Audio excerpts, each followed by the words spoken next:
electronic monitoring devices have got that doesn't work.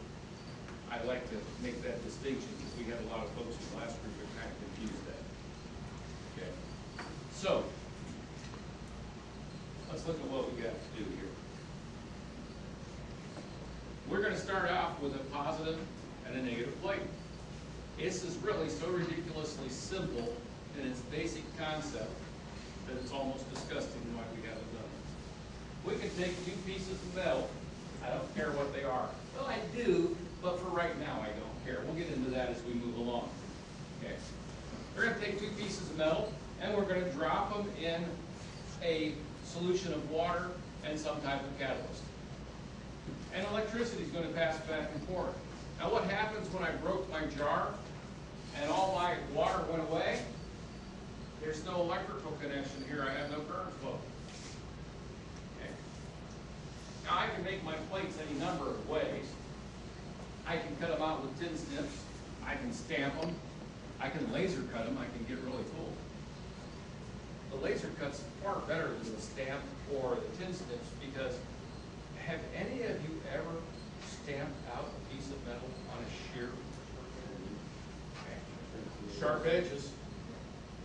Is that metal ever perfectly straight? Okay. If you put plates together and they warp, the distances aren't the same. Guess what electrical current likes to do? There's places that are closer together, it's going to get greater flow. The other places it's less. This thing's not going to produce as well. It's going to be uneven. So if you go and, no, that doesn't mean you can't do it. You can. It's just not as efficient. If you want maximum efficiency, you're going to do a laser cut or something like that and keep the pieces really nice and straight. Okay. But regardless of that, we're going to put up two pieces of metal. We're going to put 12 volts to it. And the electricity is going to pass through, and when it does it, it's going to go through the water and break the molecules. And it's going to start bubbling and foaming, and we're going to get hydroxy gas. Yes, it is that simple. But it's not. Nothing ever is it? Okay. Will that produce it? Yes. But because of that process, we're also going to create heat. Heat is not our friend. What happens when you heat water? Even if we don't get it hot enough to boil, it's going to certainly vaporize it, right? And are we running water injection or are we running hydroxy gas here? Okay. So we don't want it to get that hot. If we just have two plates here, it's going to get hot. How do we control the heat?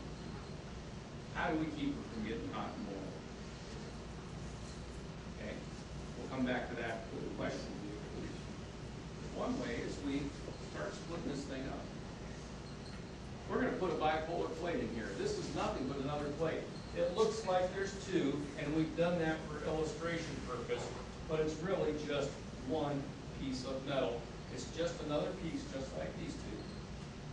But it's going to respond with a positive and negative surface because we're going to have electrons flowing in one side of it and out the other side of it. Okay. When we do that, it starts reducing its current flow. We have neutral plates. And once again, at this point, I'm turning this over to George. A long time ago, a fellow named Faraday did a lot of experimenting with electrolysis.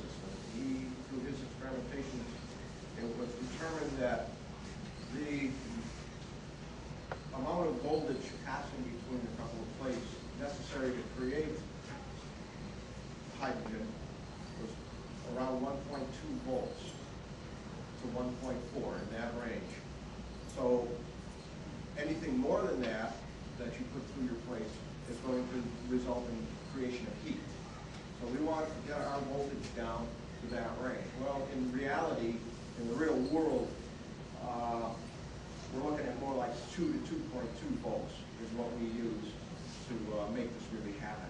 So how do we get that down? Well, by putting 12 volts in using one bipolar plate, the simplest way to explain it is we count gaps between the plates. We have two gaps here. You figure 12 volts divided by 2, we get 6 volts. 6 volts, well, that cuts us down a little bit, which is good, but we're still going to make a lot of heat with that. So let's put another one in. So with 2 bipolar plates, we end up with 3 gaps. We're taking our 12 volts, we drop it to 4 bipolar plates. Better yet, still not where we want to be. Today, bipolar plates, we use 5 or 6, depending on voltage. With 5 plates, you end up with 6 gaps. If you have actually 12 volts going in, well, there's 2 volts, that's good. Typically in a car, you're going to get 13.4, 13.8, something like that. Some folks will run 6 bipolar plates. We run 5, and what it does, it will substantially reduce your heat.